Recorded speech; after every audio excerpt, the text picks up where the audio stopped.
에레미야 44장 15절부터 마지막 30절까지 성도 여러분, 오늘 말씀은 크게 두 단락으로 나눌 수 있습니다.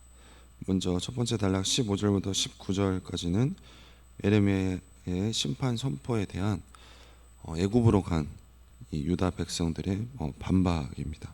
그리고 20절부터 30절은 그 반박에 대한 에레미야가 하나님께서 에레미야를 통해서 심판을 선포하는 말씀입니다. 먼저 15절부터 19절 말씀입니다. 그리하여 자기 아내들이 다른 신들에게 분향하는 줄을 아는 모든 남자와 곁에 섰던 모든 여인 곧 애굽 땅 바드로스에 사는 모든 백성의 큰 무리가 에레미야에게 대답하여 이르되,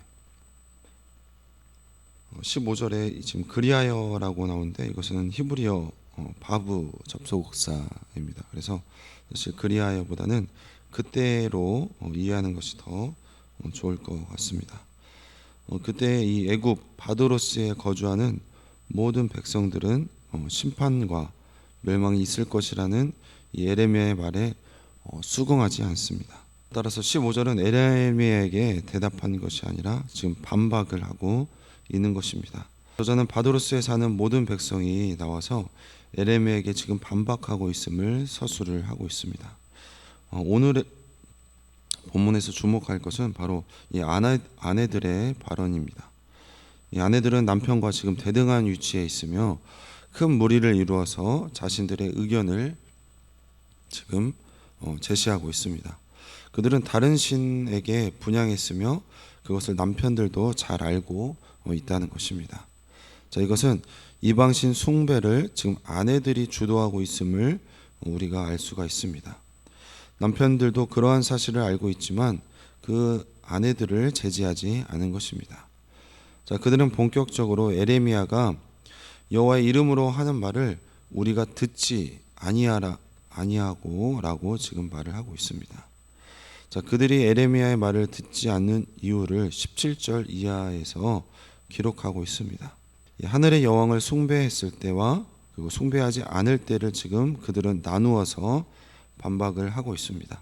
17절을 보시면 17절은 반드시 실행하다라고 말하면서 우상을 숭배하려는 자신들의 의지를 지금 주장을 하고 있습니다. 여기에 다시 한번 이 말이라는 단어가 나오는데 이는 16절에서 관찰되는 지금 에레미야의 말과 지금 대립되는 바로 그들의 말이 지금 대조를 이루고 있습니다. 그들은 하늘의 여왕에 대해서 다음과 같이 묘사를 하고 있습니다. 우리와 우리 선조와 그리고 우리의 왕들과 우리의 고관들이 유다 성읍들과 예루살렘 거리에서 하던 대로라고 말을 하고 있습니다. 오늘 본문은 이스라엘 백성에게 하늘의 여왕 숭배가 오래된 전통임을 지금 주장을 하고 있습니다. 그뿐 아니라 그들은 당시에 먹을 것이 풍부했으며 복을 받고 재난을 당하지 아니했다고 묘사를 하고 있습니다. 그들은 하늘 여왕 숭배가 조상으로부터 전수된 것이며 또한 이것이 자신들에게 복을 주었다고 서술함으로써 이 하늘 여왕 숭배의 정당성을 주장하고 있는 것입니다. 18절을 보시면 18절은 하늘의 여왕 숭배하는 것을 거부하고 하나님을 숭배한 결과 그들에게 궁핍과 그리고 칼과 기근을 당했다고 서술을 하고 있습니다. 자, 그들의 주장을 둘로 나누어 볼 수가 있는데 하늘의 여왕에게 분향하고 그 앞에서 전제를 드리던 것을 폐한 사건을 주전 622년 사건을 가리키는 것 같습니다. 이것은 요시야의 종교개혁 사건을 말하고 있는데 그때 하늘의 1월 성신을 모두 다 제거했기 때문입니다. 둘째, 그들의 주장은 모두 하나님의 심판의 결과와 일치합니다. 칼과 기근은 에레미야 심판 때 메시지에서 계속해서 나오며 멸망을 당했다는 심판의 결과로 지금 기록이 되어 있습니다. 하지만 그들은 이 심판의 이유를 지금 엉뚱한 데에서 찾은 것입니다. 에레미야에게 대항하는 자들은 유다 멸망의 원인을 주전 622년에 요시야의 종교 개혁에서 지금 찾고 있는 것입니다. 자, 그런 이유로 그들은 요시야의 이 개혁 이전의 모습으로 돌아가서 다시 우상을 숭배해야 된다는 것입니다.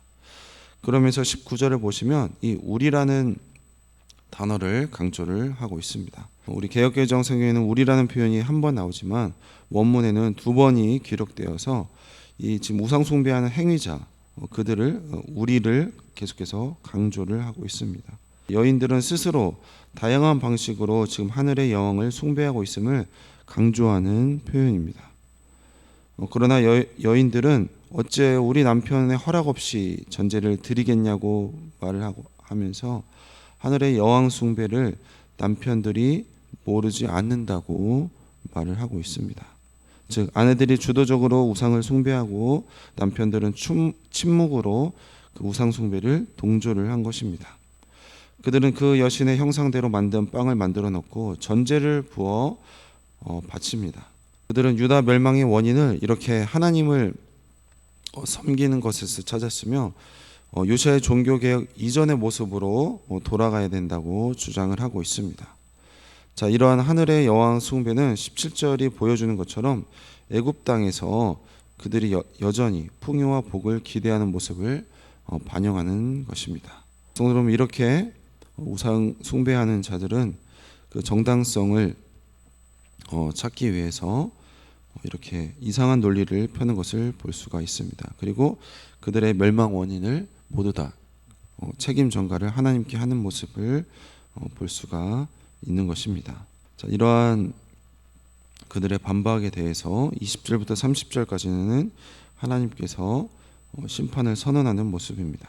10절입니다. 에레미야가 남녀 모든 무리 곧 말로 대답하는 모든 백성에게 일러 이르되 너희가 너희 선조와 너희 왕과 고관들과 유다 땅 백성이 유다 성읍들과 예루살렘 거리에서 분향한 일을 여호와께서 기억하셨고 그의 마음에 떠오르는 것이 아닌가.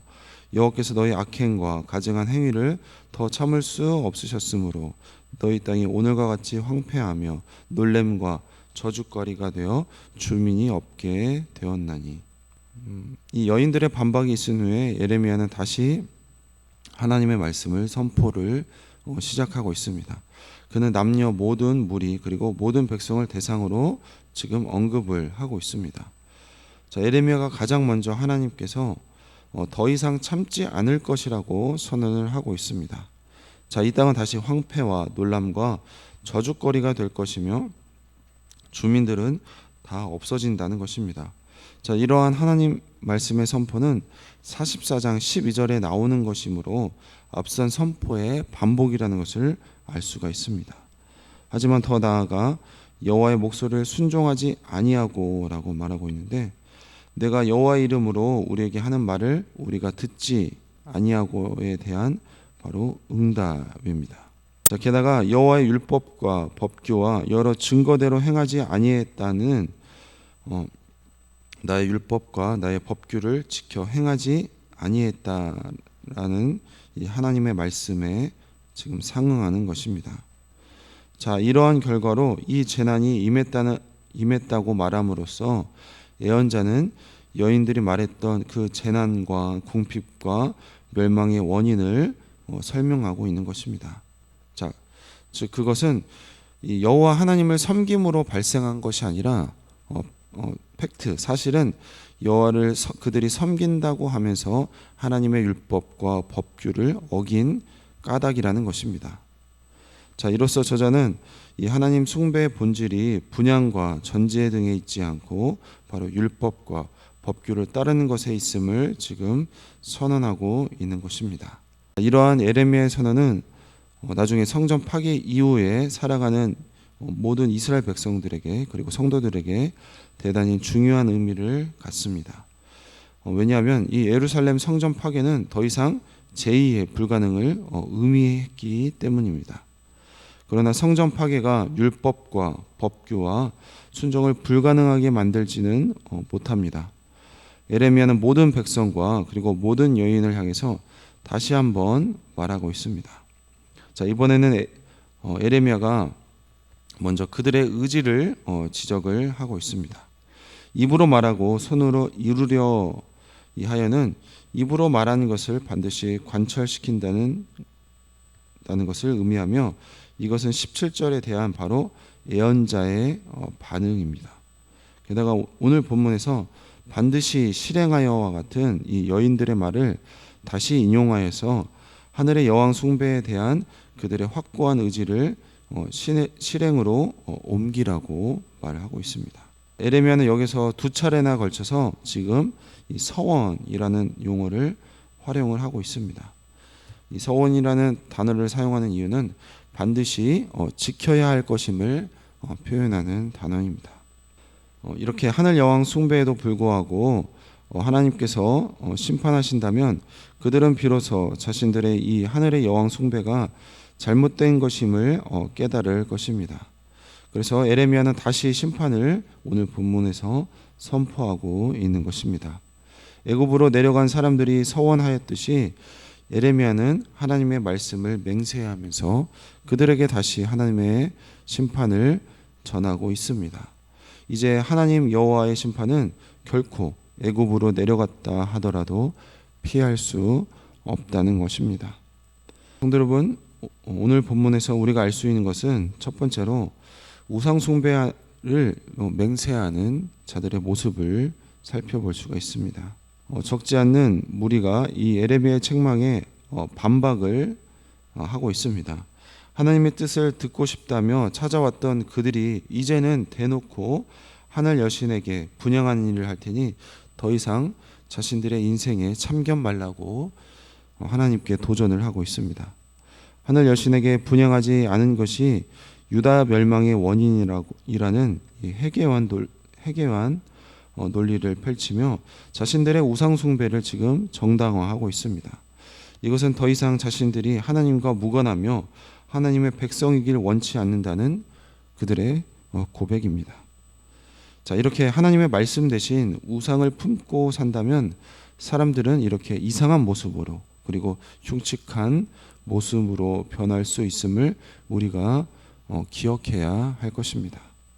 우리 모든 성도들은 늘 이렇게 하나님의 말씀을 가까이 하면서 살아가는 우리 모든 성도님들이 되시길 소망합니다. 두 번째로 하나님께서는 다시 한번 하나님께서 우리에게 행하신 그 역사와 그리고 심판을 기억해야 할 것입니다. 애굽으로 간 이스라엘 백성들은 모든 재난은 이 우상을 이 하늘의 여왕을 섬기지 않았기 때문이라고 주장을 하면서 우상 숭배의 의지를 하나님 앞에서 그리고 이 에레미야 앞에서 천명하고 있습니다. 백성들에게 유다가 당한 이 재난의 역사를 다시 한번 하나님께서는 상기시키고 있습니다.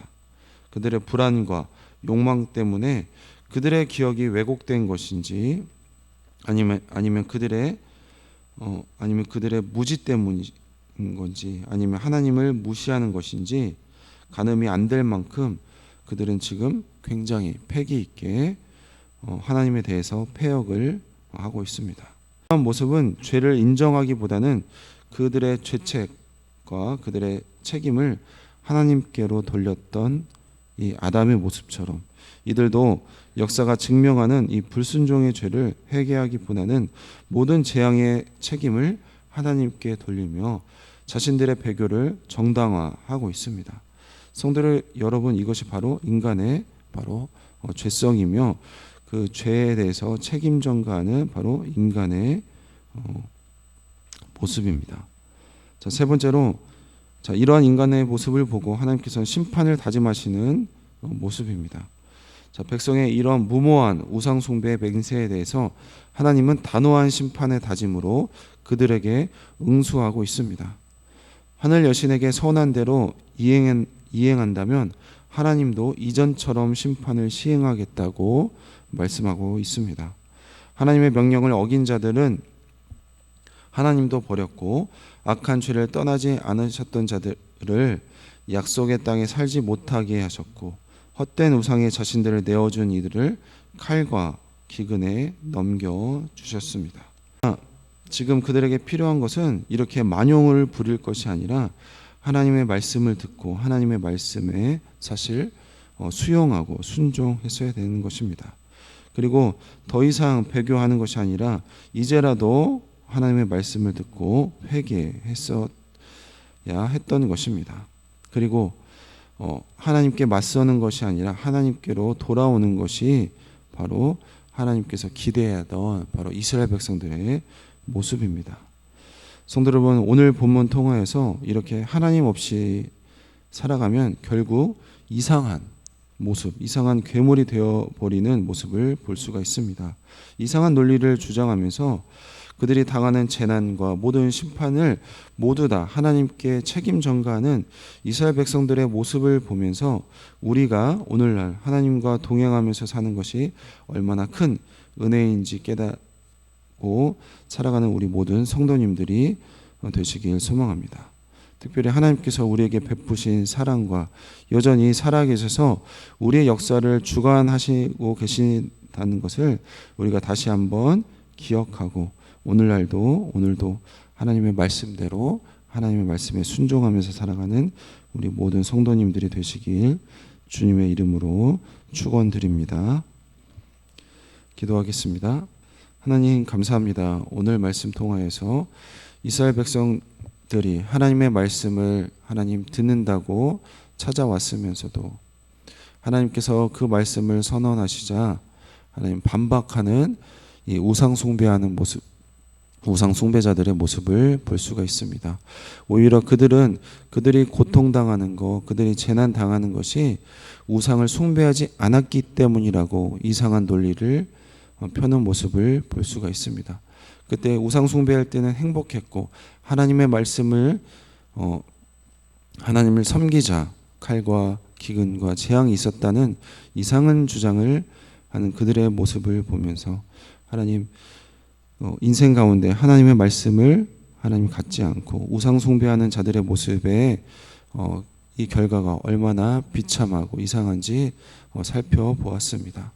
하나님 그렇기 때문에 이러한 이스라엘 백성들의 모습이 아니라 우리는 정말로 하나님의 말씀을 우리 인생 가운데 우리 마음 가운데 모시면서 하나님의 말씀대로 살아가는 것이 얼마나 큰 복인지 깨닫고 늘 하나님의 말씀을 가까이 하면서 하나님과 친밀하면서 하나님과 교제하는 그런 복을 누리는 우리 성도님들이 다 될 수 있도록 도와주시옵고 그런 모습을 통하여서 우리의 자녀들과 우리 후손들과 우리 후배들이 그 모습을 계속 이어갈 수 있도록 우리에게 은혜 내려 주시옵소서. 하나님 그렇게 반박하고 우상 숭배를 정당화하는 자들에게 하나님은 단호하게 다시 한번 심판을 선언하는 모습을 보았습니다. 하나님께서는 하나님 이스라엘 백성들을 기다려 주시고 우리의 모습을 기다려 주시지만 하나님 우상 숭배하는 자들에게 그리고 하나님 죄를 짓는 자들에게 반드시 심판하신다는 그런 하나님이라는 것, 공의의 하나님이라는 것을 기억하고 오늘날도 하나님 죄로 물든 그런 세상 가운데 하나님 죄를 지었다면 하나님 회개하는 우리 모든 성도님들이 다 될 수 있도록 도와주시옵소서. 그래서 늘 하나님과 동행하면서 유한한 인생 가운데 이 남지 않은 얼마나 남지 않은 이 인생 가운데 하나님의 말씀대로 살아가는 우리 모든 성도님들이 다 될 수 있도록 인도하여 주시옵소서. 감사드리며 예수님의 이름으로 기도했습니다. 아멘.